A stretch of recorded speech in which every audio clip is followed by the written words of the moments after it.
We are staying with news from Karnataka, where we are getting another piece of breaking news as the Enforcement Directorate has summoned the KPCC President Shivakumar, and now he in fact has hit out and he has said that this notice by the ED in the midst of the BharatJodoYatra is just harassment. So we have a tweet that has been put out by Shivakumar, and I quote him here.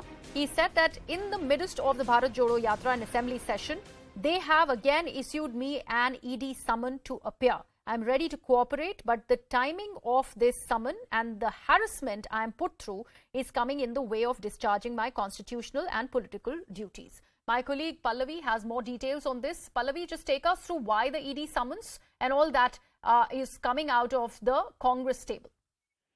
Yes, and he has, if you remember, already been arrested, disproportionate assets case, and he has faced the ED earlier also. But clearly he wants to make a political point because, at this point of time, Rahul Gandhi is in Kerala. But the next stop is, of course, going to be the state of Karnataka. And Shivakumar is a state Congress president. And therefore, he is, of course, making the point that anyone who's attached to taking on the BJP, who's a part of the Bharat Jodo Yatra, is going to be facing either ED or CBI investigation, because that's the attempt being made by the BJP to silence the voice of the opposition. Pallavi, when does he have to appear before the ED?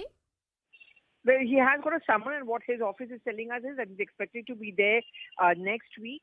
And he, of course, makes it very clear he's going to address the ED summon. He's going to be very much present there.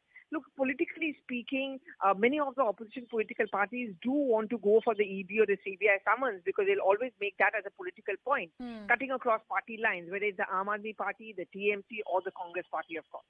Right, Pallavi, thank you so much. So once again, there is going to be that argument that central agencies are being misused by the centre, and all this in the midst of the Bharat Jodo Yatra. Let's see how much of politicking starts on this matter as well. Meanwhile, we are slipping into a very short break and coming right back with more news and updates. Stay tuned.